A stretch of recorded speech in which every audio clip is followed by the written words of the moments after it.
El sismo de 6 grados de esta mañana en Esmeraldas deja 716 personas afectadas, 29 heridos y daños en bienes públicos, interrupciones en la electricidad y la suspensión preventiva del bombeo de petróleo. 26 unidades educativas tienen daños estructurales por el sismo y el Ministerio de Educación aplaza hasta el 12 de mayo el inicio de clases en Esmeraldas.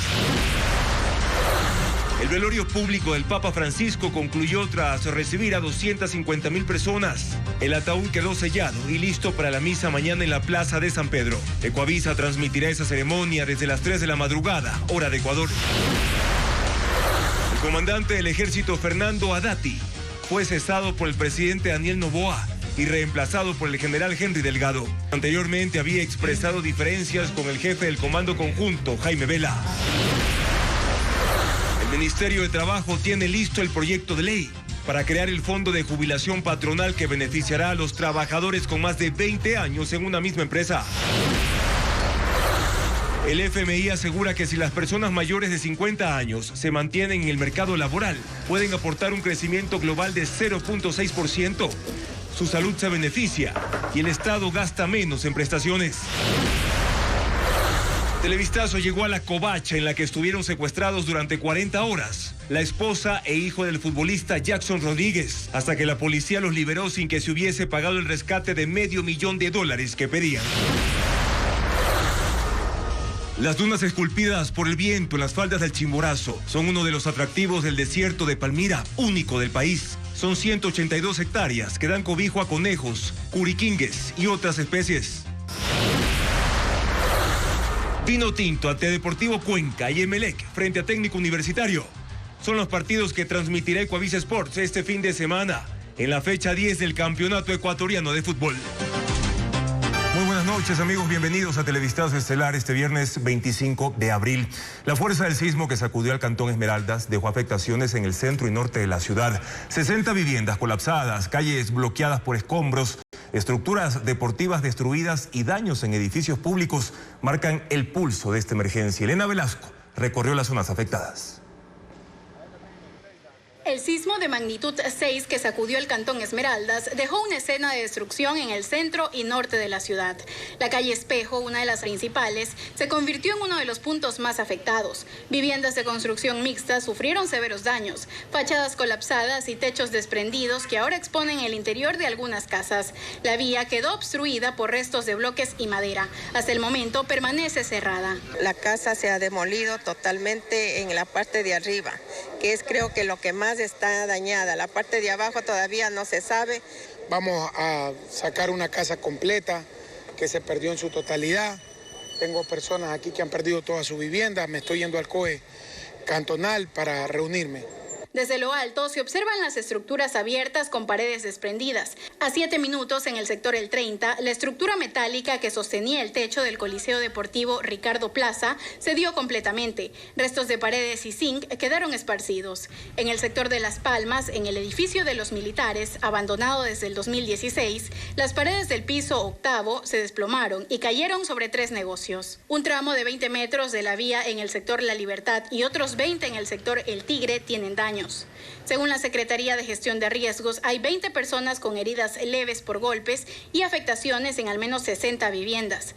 Además de daños en 3 centros de salud, 5 edificios públicos, entre ellos el del ECU 911, el Centro de Atención Ciudadana y la Universidad Técnica Luis Vargas Torres, que quedó con grietas en las paredes del bloque principal. Al momento, técnicos del municipio y la Secretaría de Gestión de Riesgos recorren las zonas afectadas y se distribuye maquinaria para la limpieza de escombros. Y varios servicios fueron suspendidos en Esmeraldas por el sismo de esta mañana. Las Fuerzas Armadas y la Policía Nacional enviaron ya refuerzos para controlar la seguridad y poder atender las emergencias de las últimas horas. Paul Romero con el informe. El sismo provocó la suspensión de algunos servicios básicos en Esmeraldas. El 90% de la red eléctrica fue afectada por la caída de postes, transformadores, líneas de transmisión. Aproximadamente 150,000 personas se quedaron sin electricidad y el servicio no se ha restablecido por completo. En Atacames, donde afectó el 80% de la red eléctrica, ya se reconectó el servicio para los 19,000 habitantes. El Comité de Operaciones de Emergencia suspendió las actividades laborales en las instituciones públicas de la provincia por precaución. El Ministerio de Educación reprogramó el inicio del año lectivo para el 12 de mayo en los 798 establecimientos educativos de la provincia por seguridad y porque el sismo dañó la estructura de 26 centros educativos. En el Cantón Esmeralda, 5 edificios públicos fueron afectados por daños en mampostería, paredes, cerramientos. El ECU 911, Universidad Vargas Torres, Prefectura, CENEL, Comando de Policía y un edificio abandonado de residencias del Ejército en Las Palmas. Las Fuerzas Armadas enviaron 2.900 soldados y la policía 2.050 uniformados para controlar la seguridad y atender emergencias en los cantones más afectados: Esmeraldas, Eloy Alfaro, Atacames, Muisne, Quinindé, Río Verde y San Lorenzo. El Ministerio de Inclusión Económica y Social activó 54 balcones de servicio a escala nacional en sus dependencias provinciales para recibir donaciones y coordinar la entrega a las familias afectadas por el sismo. Mientras tanto, la vía Ibarra-San Lorenzo entre Esmeraldas e Imbabura habilitó solo un carril tras el deslave en el kilómetro 114 provocado por el sismo en el sector El Guaudal. Desde esta mañana, una retroexcavadora del Ministerio de Transporte y Obras Públicas retira los escombros de esa carretera que une el norte de la sierra con la costa ecuatoriana. El presidente Daniel Noboa nombró al general Henry Delgado como nuevo comandante del ejército. Su antecesor, Fernando Haddati, pidió al mandatario el cambio por sus diferencias en cuanto a la conducción de las operaciones militares con el Comando Conjunto. Paul Romero amplía esta noticia. El presidente Daniel Noboa hizo el primer cambio en la cúpula de las Fuerzas Armadas después de 1 año 5 meses de mandato. En el decreto ejecutivo 615 cesó al comandante del ejército Fernando Haddati y designó al general Henry Delgado. Ese cambio estaba cantado desde el 13 de abril tras las elecciones de segunda vuelta. Una semana antes, Haddati comunicó al Consejo de Generales su decisión de dejar el mando por diferencias con el jefe del Comando Conjunto, Jaime Vela. Sus observaciones fueron notificadas por escrito al Comando Conjunto, al Ministerio de Defensa y lo expresó personalmente al presidente en una reunión en el Palacio de Carondelet la semana pasada. Allí acordaron su salida del ejército, que se concretó anoche con la designación de Delgado. Haddati cuestionó la ejecución de las operaciones militares delegadas por Vela a cada fuerza, terrestre, naval y aérea, en la conducción militar contra los grupos de delincuencia organizada, narcotráfico, crimen transnacional. Según el oficial, sin la coordinación y planificación de la Dirección de Operaciones del Comando Conjunto durante el conflicto armado interno. Haddati en sus observaciones incluyó otros 3 temas: la disposición del Ministerio de Defensa para la recepción de los 31.000 chalecos antibalas y 30.000 cascos con informes internos del Ejército que revelaron inconsistencias en el material de protección, y la pretensión de sancionar a los oficiales que elaboraron los informes. El plan de inversión de las Fuerzas Armadas por la falta de equidad en la distribución de los recursos y de acuerdo a la necesidad operativa de cada fuerza. La fallida operación del 8 de abril en Manabí para detener a alias Fito, cabecilla de los choneros, ante la alerta de fuga de información. En el ejército existe expectativa con la designación del nuevo comandante por los cambios que pueda disponer en las operaciones militares.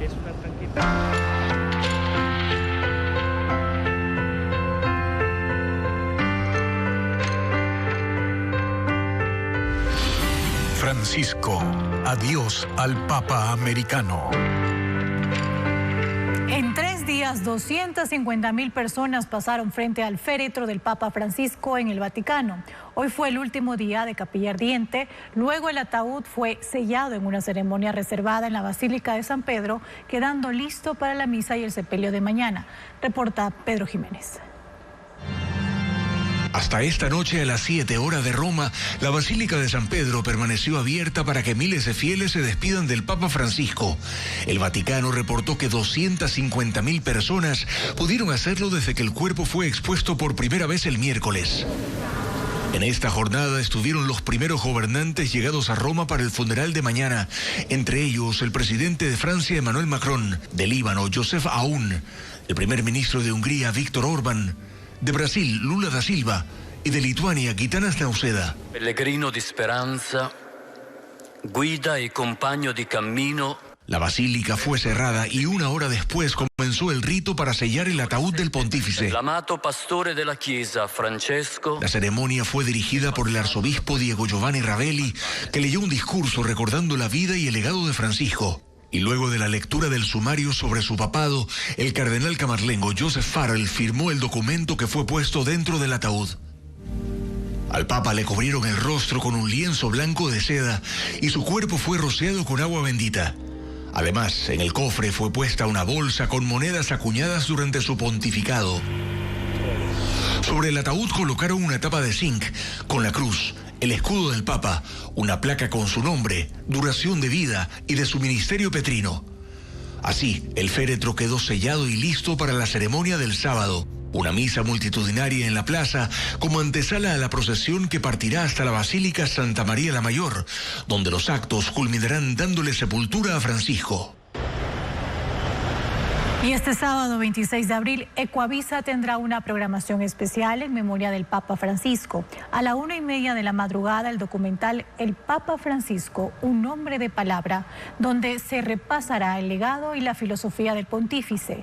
Y a continuación, a las 3 de la mañana, Ecuavisa, el sitio web ecuavisa.com y nuestra aplicación Ecuavisa Play transmitirán en vivo el funeral del Papa desde la Plaza de San Pedro en el Vaticano. Una propuesta del Ministerio de Trabajo busca modificar la forma en que se financia la jubilación patronal. Esa iniciativa plantea que se cree un fondo común que se vaya acumulando con el aporte de trabajadores y también de los empleadores. Adriana Bermeo, en el siguiente reportaje, explica de qué se trata el proyecto. El Ministerio del Trabajo tiene lista la propuesta para cambiar la jubilación patronal. Es una reforma al artículo 216 del Código del Trabajo que plantea crear un fondo común en el que aporten empleados y empleadores. Hasta ahora solo es financiado por el patrono. La jubilación patronal es un monto vitalicio que recibe una persona que ha trabajado de forma ininterrumpida en una misma empresa durante 25 años. También se recibe desde los 20 años de servicio cuando se trata de despidos intempestivos.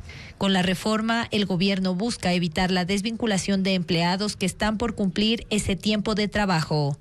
Técnicamente, solo el 4% de los trabajadores que cumplieron más de 25 años de servicio en el sector privado reciben el beneficio de la jubilación patronal. Esta jubilación patronal ha sido siempre motivo de despidos. En la propuesta, los aportes al fondo serán guardados en un fideicomiso y se acumularán. El empleado no tendrá que trabajar de 20 a 25 años en una misma empresa para recibir ese dinero. Los cálculos se basarán en el sueldo del trabajador. ¿Cuánto se va a determinar de valor? Ahí tenemos que hacer un cálculo actuarial. Ahí tiene que intervenir el Instituto Ecuatoriano de Seguridad Social. Esta propuesta de reforma será entregada a la Asamblea el próximo martes. Tendrá que pasar por 2 debates y ser aprobada por 77 votos. La Embajada de Estados Unidos en Ecuador ofrece cursos virtuales de inglés gratuitos para profesionales. Además, las oficinas del Servicio de Rentas Internas van a atender al público este sábado. El detalle de estos y otros servicios los informa Luis Alfredo Zúñiga.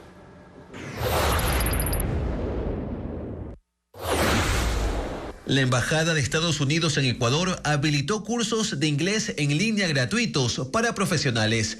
No hay límite de cupos y los horarios son flexibles, con la opción de una enseñanza guiada por instructores o al ritmo de cada estudiante. Para inscribirse hay que ingresar al portal web de la Embajada y dirigirse a la pestaña en la que se ofrece el programa. Ahí se dan más detalles y deriva a la plataforma Open, donde se puede escoger cursos dirigidos a profesionales en áreas de turismo, negocios, emprendimientos, desarrollo profesional, motivación y compromiso estudiantil. Los cursos duran entre 5 y 12 semanas.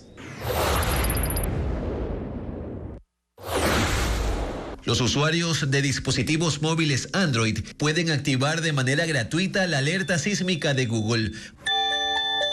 Para hacerlo deben ingresar a la configuración de su celular y presionar la opción Seguridad y Emergencia. Luego escoger Alertas de terremoto y quedará activada. Se puede proyectar una muestra de la notificación, que llegará en caso de una alerta. Quienes usen teléfonos iPhone pueden tener notificaciones similares descargando aplicaciones móviles en la App Store. Este fin de semana se cierran las matrículas ordinarias antes del inicio de clases en el régimen Costa y Galápagos. El sábado y domingo podrán hacer el trámite los padres con hijos en todos los niveles. La inscripción se hace de forma digital en la página web del Ministerio de Educación. 2.3 millones de estudiantes volverán a las aulas y será de forma escalonada en las unidades educativas fiscales desde el 5 de mayo. Este sábado 26 de abril, las oficinas del Servicio de Rentas Internas atenderán los trámites tributarios de los usuarios en todo el país. El horario será de 8 de la mañana a 4:30 de la tarde y se lo hace para compensar la jornada del jueves 17 de abril, que se adicionó al feriado de Semana Santa. En los audios del caso Ligados aparecen conversaciones en las que mencionan que Rafael Correa no quería a Vinicio Alvarado en su última campaña política. Además, se refiere a la participación de la estratega en la propaganda electoral del actual presidente de Colombia, Gustavo Petro. Fabiola Santana, con más detalles. Rafael Correa no quería en la última campaña a Vinicio Alvarado. Incluso desmintió que su estratega de comunicación haya hecho ganar a Gustavo Petro. Se lo dijo a Abraham Verduga, hermano del ex consejero de participación Augusto Verduga. Él lo contó así. Lo primero que tenemos que contratar es a un estratega. Y yo, como te dije la otra vez, a mí no me gustaría que Vinicio repita en estas elecciones, porque Vinicio no está en territorio, ¿ya? Y me dice, Abraham, ¿tú conoces a Gutiérrez Rubí? ¿Has escuchado hablar de Gutiérrez Rubí? Gutiérrez Rubí. Y yo dije, claro, presidente. Y me dice, bueno, mira, esto de que Vinicio ganó la campaña de Petro no es tan real, me dice. El que llevó la campaña de Petro, y te lo digo porque yo converso con Gustavo, me dice, fue Anthony Gutiérrez Rubí.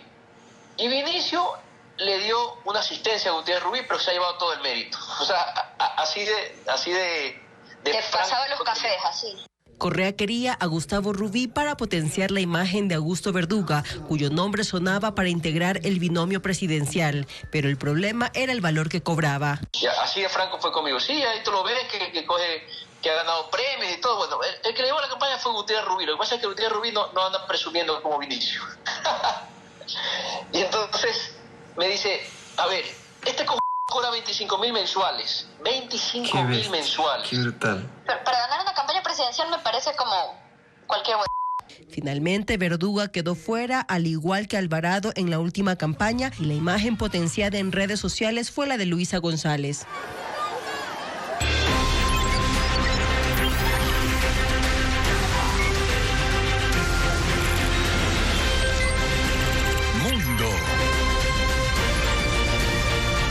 El general ruso murió en un atentado con coche bomba en Moscú. El explosivo estaba adherido a un vehículo y estalló cuando el funcionario se acercó. El ataque criminal ocurre en medio de esfuerzos diplomáticos por lograr un alto al fuego entre Rusia y Ucrania. El enviado especial del presidente de Estados Unidos está una vez más en la capital rusa para buscar acercamientos y el fin de la guerra. El estallido ocurrió en una zona residencial en el este de Moscú. La explosión fue seguida por un incendio y una espesa columna de humo. En el sitio quedaron vehículos destrozados y la onda expansiva afectó a las fachadas de edificios cercanos, pues fue amplificada por un cilindro de gas instalado en el coche bomba junto a la carga de dinamita. El atentado estuvo dirigido contra el general ruso Yuroslav Moskalik, de 59 años, subjefe operativo del Estado Mayor de Rusia, quien murió cuando se acercó al vehículo.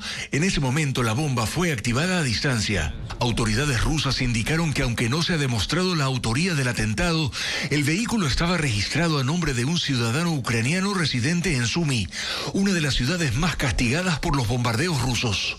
Moskalik es el segundo general asesinado con un método similar en apenas 4 meses.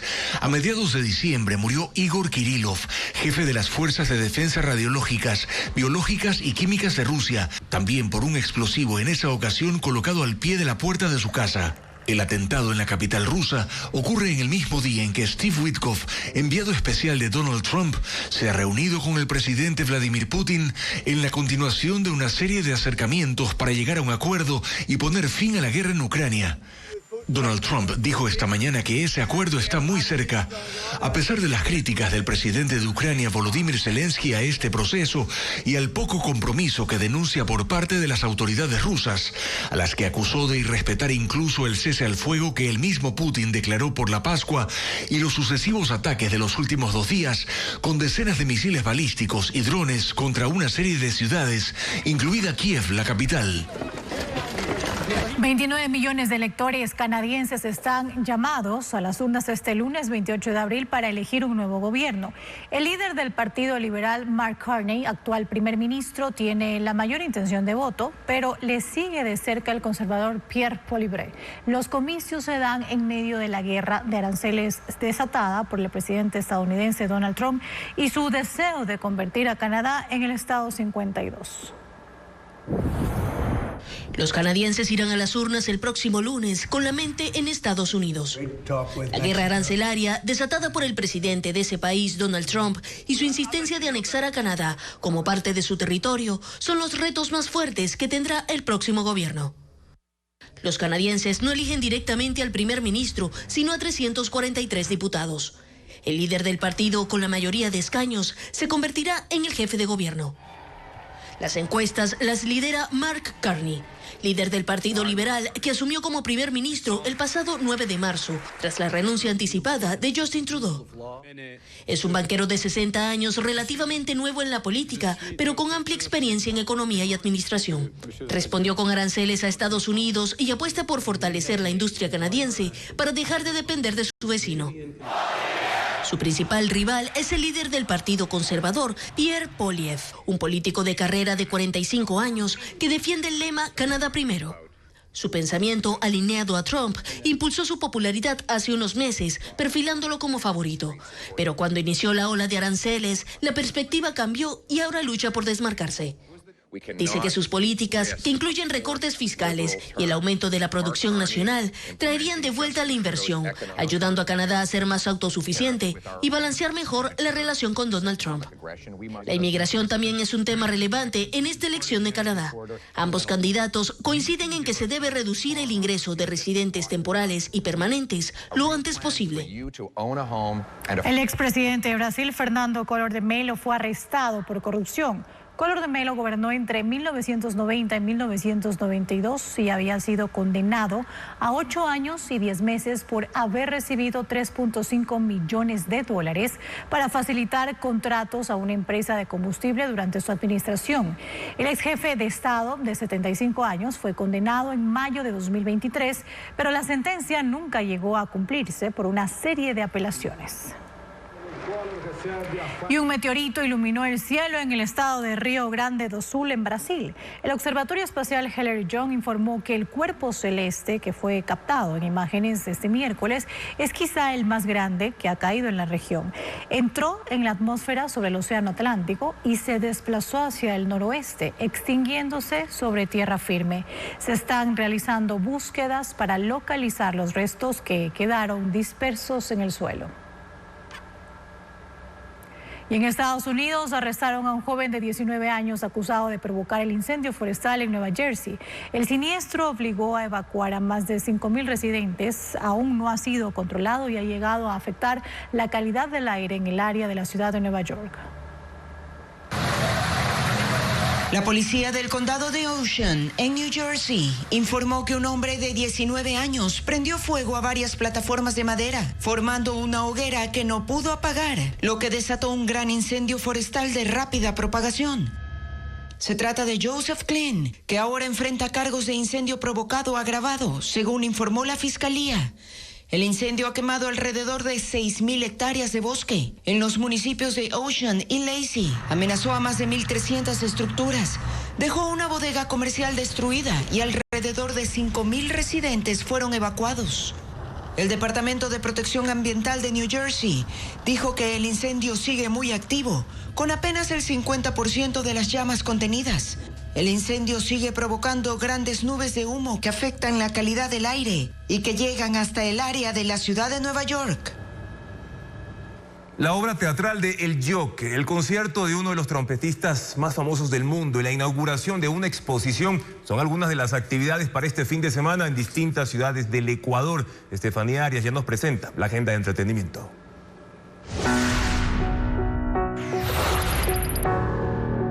La huelga de la sal que se realizó hace 100 años en Cuenca revive con la exposición Sal o Sangre. 4 artistas locales trasladan al público a uno de los momentos más trascendentales de la historia de la capital Azuaya. La muestra gratuita estará abierta hasta la primera semana de mayo en el Museo Universitario de Cuenca. No uses tu traje negro. Pareces director de funeraria. Christian Wolf tiene talento para resolver problemas complejos, pero cuando un viejo amigo es asesinado, buscará la ayuda de su distanciado y muy letal hermano. No. Generalmente confiesas asesinatos capitales. En realidad no dije nada. El Contador 2, un filme de acción protagonizada por Ben Affleck, que ya está en las carteleras del país. Una secuela de la película que lleva el mismo nombre, en la que se descubrirá una conspiración mortal. Vamos a que nos maten a los dos. Una novela sobre el control social y la memoria. En una pequeña isla ocurre un misterioso fenómeno. Desaparecen los pájaros y aún peor, podrían desvanecerse las emociones y sensaciones. La policía de la memoria, de la escritora japonesa Yoko Ogawa. Una obra sobre el poder y la pérdida de los recuerdos. La historia de Giselle Pellico quedó plasmada en un libro escrito por su hija. En las páginas describe cómo su padre drogaba a su madre para que sea violada por decenas de hombres mientras él filmaba las agresiones. Y Dejé de llamarte papá, de la francesa Caroline Darian, quien bajo este seudónimo se convirtió en una defensora de las víctimas de la violencia de género. Corrimos a grandes carcajadas. ¿Pero en qué nos convertimos? Una adaptación teatral de uno de los personajes más reconocidos de los cómics. Joker llega desde Argentina al Teatro San Gabriel en Quito, un montaje que mezcla humor y drama. El final tiene un tinte negativo.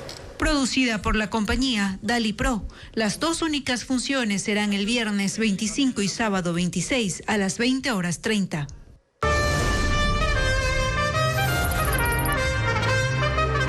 Uno de los trompetistas más famosos del mundo llegará a Quito para compartir el escenario con la Banda Sinfónica de Pichincha. El español Rubén Simeó se presentará en la Casa de la Música el sábado 26 con un repertorio clásico y canciones que han marcado la historia del cine.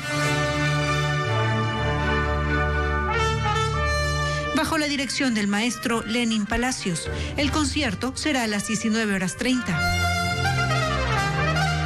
La policía rescató a la esposa e hijo de 5 años del jugador de Emelec, Jackson Rodríguez. Un equipo de Televistazo llegó hasta la casa de Caña en Nueva Prosperina, donde permanecieron secuestrados por 40 horas, como lo informa Merlín Ochoa. Dentro de esta casa de caña abandonada en Horizontes del Fortín, en Nueva Prosperina, noroeste de Guayaquil, estaban secuestrados la esposa del jugador de Emelec, Jackson Rodríguez, y el hijo de ambos de 5 años. Las víctimas pasaron ahí 40 horas, rodeadas de tarrinas de comida, botellas de agua y accesorios robados de motos y carros dispersos en el piso. La covacha de 4 metros cuadrados no tiene luz. Las paredes se caen a pedazos y están llenas de monte y telarañas. Señora, la Policía Nacional. El rescate se dio a las 7 de la noche del jueves. La unidad antisecuestro de la policía allanó la vivienda y los encontró en una esquina de la cama. Las víctimas estaban visiblemente afectadas por el encierro. La mujer de 24 años, al ver a los agentes, lloró mientras abrazaba a su hijo. Ambos aún tenían las pijamas con las que fueron secuestrados. No presentaban lesiones físicas. La Policía Nacional les da la más cordial bienvenida a la libertad. 3 horas después, a las 10 de la noche, fue el reencuentro entre el futbolista con su familia en el cuartel Modelo en el norte de Guayaquil. El secuestro fue a las 3 de la madrugada del miércoles en el domicilio del deportista, también en el norte de la ciudad. Ese día los criminales encapuchados y armados derribaron la puerta de la vivienda con un combo y se llevaron a las víctimas al no encontrar al jugador de Emelec de 26 años, pues se había escondido. $500,000, los mismos que no fueron pagados en una segunda oportunidad, de acuerdo a los contactos que se realizaron, exigían ya la mitad, $250,000 para su liberación. Los 3 captores que estaban con los secuestrados huyeron por el patio de la casa, que está en la parte más alta de una pendiente. Según los agentes, son parte de la organización criminal Los Tiguerones. El presidente de la CONAIE, Leonidas Issa, denunció ante la ONU lo que considera una regresión de derechos y una persecución político-judicial en su contra. Issa está ahora en Nueva York participando del Foro Permanente para las Cuestiones Indígenas. Estamos en el Foro Mundial de Pueblos Indígenas en la ONU. El Foro Mundial de Pueblos Indígenas es un foro permanente de las Naciones Unidas que se reúne año tras año para tratar temáticas específicas. Y convocar a la desarrollo económico y social, cultura, medio ambiente, etc. No es la primera vez que Leonidas Issa participa como delegado ecuatoriano. Señora Presidenta. Aunque en esta ocasión aprovechó su estancia para hablar de otros temas. En el Ecuador enfrentamos una ola de criminalidad, de persecución, de estigmatización. Durante 3 minutos, el dirigente indígena hizo un recorrido por una serie de denuncias. Habló de regresión de derechos. Que hemos conquistado en años de lucha. De retroceso democrático. La democracia en nuestro país se ha degradado totalmente. Cualquier forma de participación de los pueblos se ve mermada y aniquilada en cierto punto. Al hablar de las formas de participación que se ven mermadas, no se refería a las protestas que ha liderado. La del 2019, por ejemplo, que sembró violencia y destrucción en Quito. O la del 2022, por la que incluso fue detenido temporalmente. Se refería a otros temas. Por ejemplo, el tema de la minería. Se habla mucho de desarrollo, pero han convertido los territorios de los pueblos indígenas en territorios sacrificables. Mientras se habla del odio de los gobiernos pasados, en este día el gobierno de Daniel Noboa está implementando 6 proyectos mineros en territorios de pueblos indígenas. Issa, cuya forma de reclamar suele ser la protesta e incluso la violencia, mencionó los problemas que le ha causado ser dirigente indígena. En este momento tengo 48 procesos judiciales en el Ecuador. Leonidas Issa acudió a la ONU como dirigente de la CONAIE, más allá de la división presente en el movimiento indígena que se hizo evidente durante la campaña electoral, cuando un grupo liderado por Issa apoyó a Luisa González, mientras otro, como la Confenaye, que representa cerca de 1.500 comunidades indígenas, dio su apoyo al presidente actual.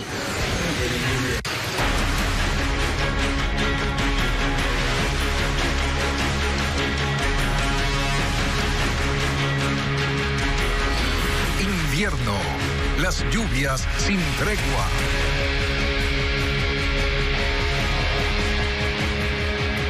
El invierno continúa golpeando con fuerza la provincia de Los Ríos. Justamente los desbordamientos de 5 afluentes en los cantones Baba, Palenque y Vinces han dejado a su paso comunidades inundadas y familias completamente aisladas. La combinación de intensas lluvias y descargas de agua de la represa Daule Peripa y el trasvase Daubín ha agravado la situación en sectores que ya eran vulnerables. Veamos.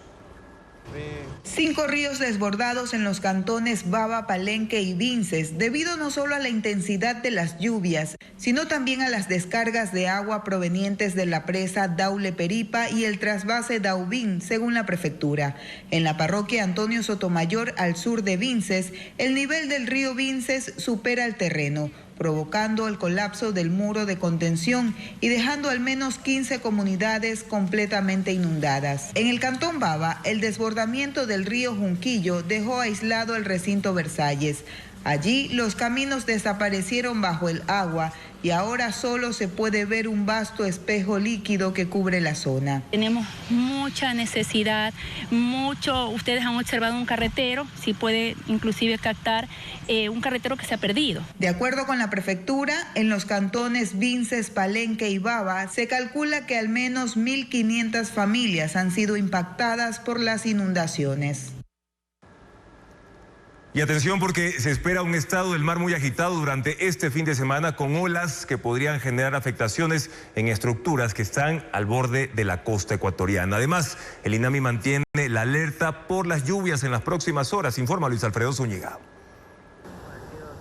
Aunque este viernes el estado del mar es moderado, según el Instituto Oceanográfico y Antártico de la Armada, INOCAR, el fin de semana cambiará el panorama. Se anticipa un mar muy agitado desde el sábado 26 hasta el lunes 28 de abril, con olas que podrán llegar a 2 metros en el litoral y a 2 metros 50 centímetros en el borde costero de Galápagos. Además, habrá aguaje, sobre todo entre el 27 y 30 de abril. Según el INOCAR, las olas podrían afectar las estructuras que están en el borde costero, por lo que se pide tomar precauciones al realizar actividades marítimas. 29 playas mantienen bandera amarilla, que significa un nivel de amenaza medio, y otras 12 tienen bandera roja, sinónimo de amenaza alta y prohibición de ingresar al mar. La alerta por tormentas, lluvias y ráfagas de viento del INAMI está activa hasta el lunes 28 de abril, y las provincias que podrán presentar más afectaciones serán en la costa Esmeraldas, el interior de Manabí, Santo Domingo de los Áchilas, el norte e interior de la provincia del Guayas y el Oro. En la sierra, las zonas de la cordillera occidental de Carchi, Pichincha, Bolívar, Cañar, Azuay y Loja. Mientras que en la Amazonía, Sucumbíos, Napo, Pastaza y Morona, Santiago.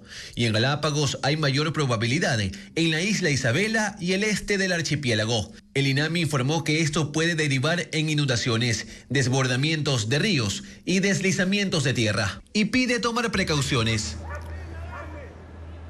El sismo que sacudió hoy a Esmeraldas dejó una huella de destrucción. 716 personas afectadas, 179 viviendas dañadas y 33 edificios públicos comprometidos. La capital provincial, de hecho, concentra los mayores daños en el centro y también justamente las calles que se han convertido en corredores de los escombros, y las casas exhiben sus interiores abiertos tras lo ocurrido esta mañana. Las imágenes con Elena Velasco. 716 personas resultaron afectadas tras el sismo de magnitud 6 que sacudió esta mañana a Esmeraldas, dejando una escena de destrucción. La zona más golpeada se concentra en el centro y norte de la capital provincial, donde hubo casi la mitad de los afectados. Desde lo alto se revelan las secuelas, estructuras abiertas, fachadas colapsadas y techos desprendidos. Fernando Angulo estaba durmiendo cuando los gritos de su hijo lo despertaron en pleno sacudón. Su casa en el barrio Río Esmeraldas quedó con la sala completamente abierta hacia la calle. Es una de las 30 viviendas afectadas en ese sector. Tuve una caída también yo, por la desesperación de mi hijo que gritaba, y acudí a ayudarlo y lamentablemente me caí. Fernando es uno de los 29 heridos leves que dejó el movimiento telúrico. A unos 10 minutos de allí, la calle Espejo se ha convertido en un corredor de escombros. Varias viviendas de construcción mixta sufrieron severos daños. La vía permanece cerrada, bloqueada por restos de bloques y madera. A través del terremoto, la casa se ha demolido totalmente en la parte de arriba, que es creo que lo que más está dañada. La parte de abajo todavía no se sabe. Según la Secretaría de Gestión de Riesgos, hay 179 viviendas afectadas hasta el momento. Lo primero, decirles que se ha dispuesto que al MIDUBI, a la Secretaría de Desnutrición Crónica Infantil y a la Secretaría Nacional de Gestión de Riesgos activen todos los bonos correspondientes a favor de los afectados en este sismo. Además, hubo daños en 33 edificios públicos, entre ellos el Centro de Atención Ciudadana, que alberga a más de 30 instituciones, como el Registro Civil, también en 7 centros de salud y en la Universidad Técnica Luis Vargas Torres, donde el bloque principal presenta grietas severas. En el sector El 30, la estructura metálica que sostenía el techo del Coliseo Deportivo Ricardo Plaza colapsó por completo. Los restos de paredes y láminas de zinc quedaron esparcidos en la zona. Mientras tanto, en Las Palmas, ícono turístico de Esmeraldas, en el edificio de los militares abandonado desde 2016, se desplomaron las paredes del 8º piso, que cayeron sobre 3 negocios cercanos. La infraestructura vial también presenta daños, tramos de 20 metros afectados en los sectores La Libertad y El Tigre. Personal municipal ha iniciado las labores de limpieza y retiro de escombros en las zonas más críticas. Simultáneamente, técnicos de gestión de riesgos levantan información en los cantones de Muisne, Río Verde, Atacames y Quinindé, donde hay viviendas cuarteadas y daños en estructuras. Y el Instituto Geofísico determinó que el sismo en Esmeraldas tuvo una intensidad de 6.1 grados en la escala de Richter y estuvo acompañado de una réplica. A la par, se registró otro movimiento telúrico de 4.1 con epicentro en Guayas. Hernán Higuera informa que el temblor obligó a paralizar las operaciones en la refinería y también en el Sote por precaución. Eran las 6 de la mañana y 44 minutos cuando la tierra tembló. Fue un sismo de unos 20 segundos cuyo epicentro fue ubicado por el Instituto Geofísico en las costas de Esmeraldas, a 8.4 kilómetros de la capital de esa provincia. En el terremoto que en este momento ha habido, mire, se han caído las casas. Tuvo una magnitud de 6.1 grados en la escala de Richter y fue superficial, es decir, apenas a 30 kilómetros de profundidad. El movimiento se sintió con diferente intensidad en el país y todo se debe, según los técnicos, a la actividad sísmica de la placa de Nazca. Introduce, bajo el continente y en algún momento ese movimiento es más abrupto, instantáneo, y es ahí justamente donde se producen las ondas sísmicas. 25 minutos después del primer sismo hubo una réplica de 3.8 según el geofísico, cuyo epicentro se localizó a 54.31 kilómetros de San Lorenzo, también en la provincia de Esmeraldas, a una profundidad de 5 kilómetros. No fue el único temblor. Casi de forma coincidencial, en Guayas, el Instituto Geofísico detectó otro sismo de magnitud 4.1 grados en la escala de Richter a 6.45 kilómetros de San Borondón y a 86 kilómetros de profundidad. La gente estuvo muy confundida al principio, ¿no? Decían, ¿dónde mismo es el sismo, no? Y en realidad eran dos sismos diferentes. Puede ocurrir. Se produjo casi a la misma hora de la réplica de San Lorenzo, pero ni aquí ni en San Lorenzo hubo daños. El ministro de Salud Pública Edgar Lama confirmó la muerte del primer paciente con fiebre amarilla en el país. En una entrevista radial señaló que es un caso aislado. Se trata de un paciente de 26 años originario de Loja, quien murió en la provincia de Zamora Chinchipe. El ministerio recalcó que no hay nuevos casos. Además, también se dijo que en las poblaciones fronterizas la vacunación llegó al 95% y que se mantendrá un control en la frontera. El mejorar las políticas laborales para las personas mayores de 50 años puede aumentar la productividad y hasta impulsar el crecimiento global, según el Fondo Monetario Internacional.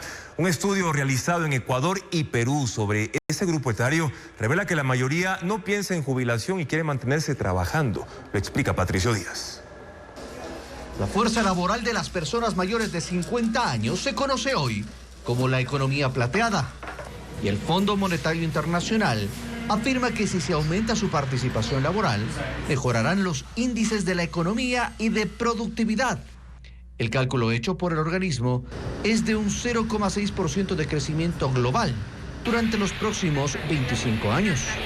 Para esa franja de la población, mantenerse activa representa mejor salud y esperanza de vida.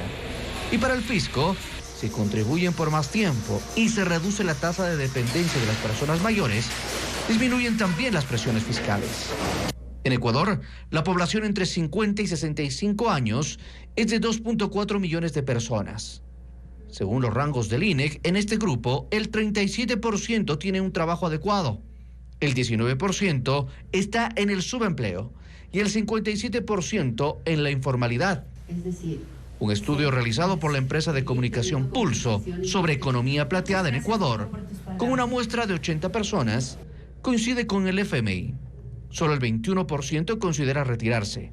La mayoría desea mantenerse vigente y consideran como un factor clave la salud y el bienestar. Beneficios emocionales, beneficios en temas de salud, pero sobre todo beneficios en temas de productividad. Hemos visto cómo países europeos han logrado incluso una mayor productividad, incluyendo al talento más 50. La gran parte reconoce discriminación por edad y falta de oportunidades como una de las barreras. Según el BID, en América Latina y el Caribe el envejecimiento de la población es más rápido.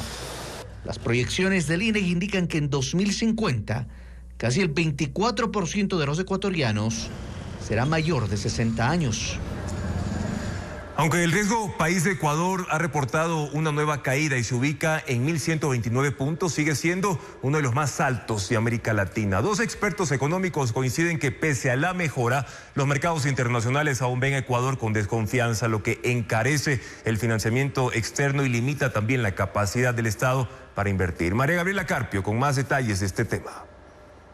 En menos de 15 días, el riesgo país de Ecuador volvió a caer. Estaba en 1.844 puntos antes de las elecciones. Tras el triunfo de Daniel Noboa, bajó primero a 1.282 puntos y este jueves se situó en 1.129. Esta reducción significa que los créditos para el Ecuador pueden llegar a tener intereses más bajos, pero aún así es el tercero más alto de Latinoamérica, solo superado por economías en crisis como Venezuela y Bolivia. Mientras más elevado esté el indicador, más difícil y caro se vuelve acceder a préstamos internacionales. Y los mercados todavía ven al país con desconfianza. Al Ecuador le cobran 2 veces lo que le cobran a Colombia, 3 veces lo que le cobran al Perú cuando se financian internacionalmente. Y eso significa que el país está limitado para hacer obras de infraestructura, inversión pública. Si no tiene acceso a financiamiento o es muy caro, pues la capacidad de invertir es mucho más baja y eso lo sienten los ciudadanos. Ecuador depende en gran medida de la exportación del petróleo y eso lo vuelve vulnerable. Hoy, con el precio del crudo en caída, el país siente aún más esa fragilidad, ya que los ingresos estatales no alcanzan. Y también buscar generar esa reforma tributaria para obtener nuevos ingresos. El país tiene una carencia de ingresos que debemos de alguna forma compensar lo que estamos dejando de recibir por petróleo. La posibilidad de una próxima convocatoria a una asamblea constituyente abre otra puerta de incertidumbre. Si va a ir hacia una línea de la responsabilidad en el manejo económico y en el manejo fiscal, pues puede ser que esto termine reduciendo eventualmente el riesgo país. Pero si es que la Asamblea Constituyente va más bien en una línea de nuevamente populismo económico e irresponsabilidad, pues tendrá un efecto negativo en el riesgo país. Ambos especialistas coinciden en que para recuperar la confianza internacional, Ecuador necesita menos gasto público innecesario, más disciplina fiscal y reformas que fomenten la inversión privada. El presidente de la Cámara de Comercio de Guayaquil y el constitucionalista Andrés Benavides coinciden en la necesidad de cambios a la Constitución del Ecuador. Señalan que la forma de estas modificaciones dependerá de los temas que el gobierno espera reformar. Diego Puente recogió sus criterios y tiene un reporte. El gobierno nacional quiere una asamblea constituyente, pero no concreta cuándo la convocará, quiénes darán parte de ella, los mecanismos para instalarla y los cambios que busca. Miguel Ángel González, presidente de la Cámara de Comercio de Guayaquil, y el abogado constitucionalista Andrés Benavides, aunque fueron entrevistados por separado, tuvieron algunas coincidencias esta mañana en contacto directo. Sí, hay que ejecutar cambios constitucionales, pero no saben si la constituyente es el mecanismo. Dependerá de los temas y de su alcance. Determinar si se requieren reformas parciales o una constituyente, creo que primero hay que escuchar cuál es la propuesta que tiene el gobierno del mecanismo para llevarla a cabo, porque probablemente hayan temas que se puedan cambiar con reformas. En las condiciones políticas, jurídicas y sociales, creo que es necesaria una constituyente. Sin embargo, hay que estar muy claros sobre los riesgos que se puedan dar en su tramitación. Otra coincidencia se relaciona con incertidumbre que genera el cambio en la Carta Fundamental.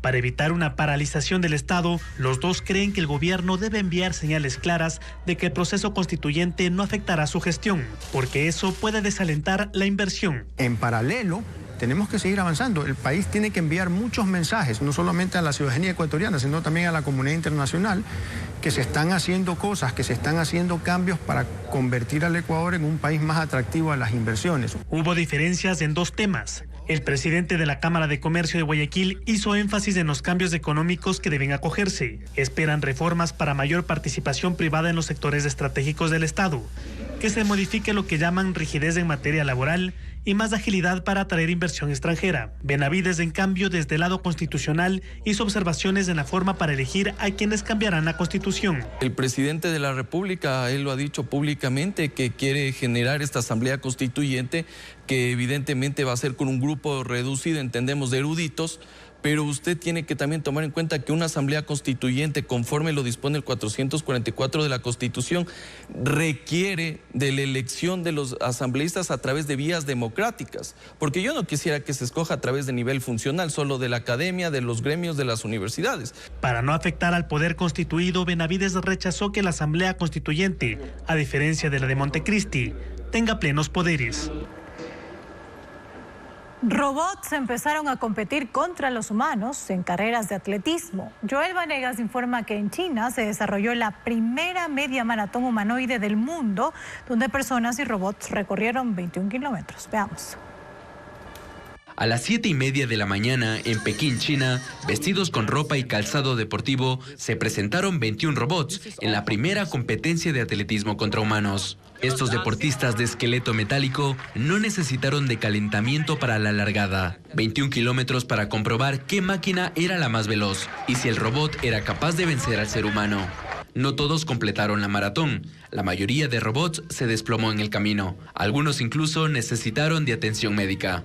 Otros se tomaron a pecho el lema que lo más importante es competir y no ganar, y corrieron a su ritmo, mostrando que aún están en fases tempranas de desarrollo. Tiangong de naranja se robó las miradas por su 1,80 m de altura. Fue el primero en cruzar la meta a 8 km por hora.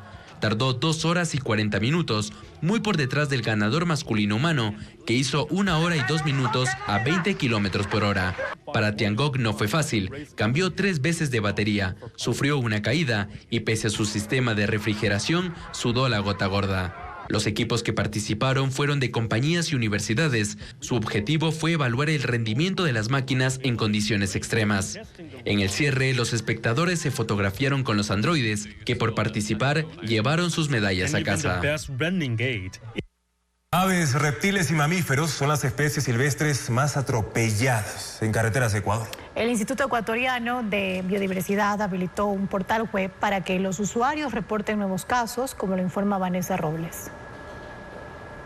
Para la fauna silvestre, cruzar las carreteras de Ecuador implica un riesgo de muerte. En el país se han reportado al menos 5.010 registros de atropellos de 392 especies entre aves, reptiles y mamíferos, explica el Instituto Nacional de Biodiversidad INABIO tras el informe científico Evaluación Nacional de Mortalidad de Fauna Silvestre en Ecuador. Las aves tuvieron el mayor número de atropellos con el 29% e incluyeron 181 especies. En segundo lugar quedaron los reptiles, 27% con 106 especies. Los mamíferos corresponden al 26% de 77 especies y los anfibios quedaron en el último lugar, 18% de 28 especies. Las aves, por ejemplo, son por colisión en el momento de que están volando, por la velocidad con los carros, u otra es porque el animal está alimentándose en el suelo. La investigación detalla además que el 11% de las especies de vertebrados descritos en Ecuador son susceptibles de morir en las carreteras. El investigador acota además que hay especies que son las principales víctimas dependiendo de las provincias. Es decir, en Manabí, las más afectadas son las serpientes y el mapache cangrejero. En Guayas, las iguanas, tigrillos y guatusas. En Cotopaxi, los lobos de páramo. En Pichincha, zarigüeyas y puercoespín. Mientras que en Orellana, los zorros de monte. Conocer esta realidad es sumamente importante para podernos educar a nivel personal, a nivel social y tomar las normas respectivas. Aunque la investigación sobre ecología vial en Ecuador está ganando espacio, sigue siendo limitada. Para promoverla, el INABIO ha habilitado el programa inaturalist.org, donde los usuarios pueden reportar la fauna atropellada de Ecuador, especificando el tipo de especie y la ubicación. En la búsqueda de un diagnóstico temprano, la revista Nature publicó que un equipo de científicos europeos logró establecer por medio de un examen de sangre el riesgo de Alzheimer en síntomas de deterioro cognitivo. Y esto representa un avance sin duda alguna, puesto que esta enfermedad solo es detectada con una punción lumbar. Bessie Granja amplía la información sobre este tema. Según el portal especializado InMédico, la posibilidad de detectar el Alzheimer a partir de un análisis de sangre es una realidad. Un estudio liderado por investigadores europeos ha validado la capacidad de establecer el riesgo de Alzheimer en personas con síntomas de deterioro cognitivo a partir de la detección en sangre de un biomarcador denominado fosfotau 217. El trabajo fue publicado en la revista de avances científicos Nature.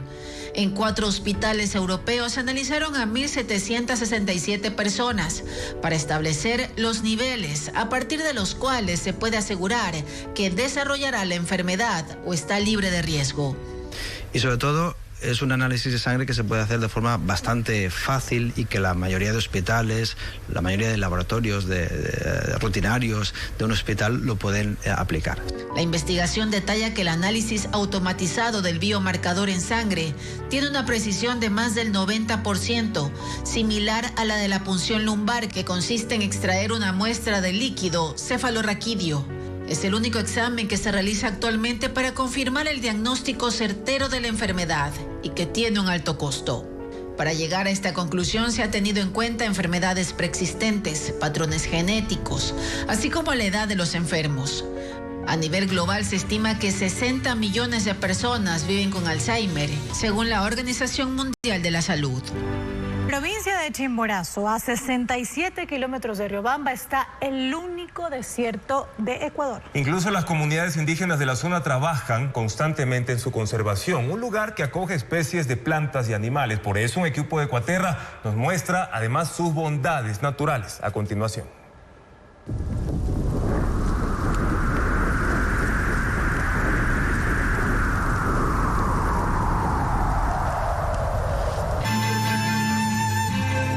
Y así finalizamos esta emisión de Televistazo Estelar, recordándoles que este sábado 26 de abril Ecuavisa tendrá una programación especial en memoria del Papa Francisco. A la 1:30 de la madrugada, el documental El Papa Francisco, un hombre de palabra, en el que se repasará el legado y la filosofía del pontífice. Y después, a las 3 de la madrugada, hora de Ecuador, Ecuavisa, nuestro sitio web ecuavisa.com y la aplicación Ecuavisa Play van a transmitir en vivo el funeral del Papa desde la Plaza de San Pedro en el Vaticano. Así que, amigos, los esperamos también en nuestra emisión de mañana a las 7 de la noche con los pormenores del funeral de quien lideró la Iglesia Católica por 12 años. Buenas noches y buen fin de semana.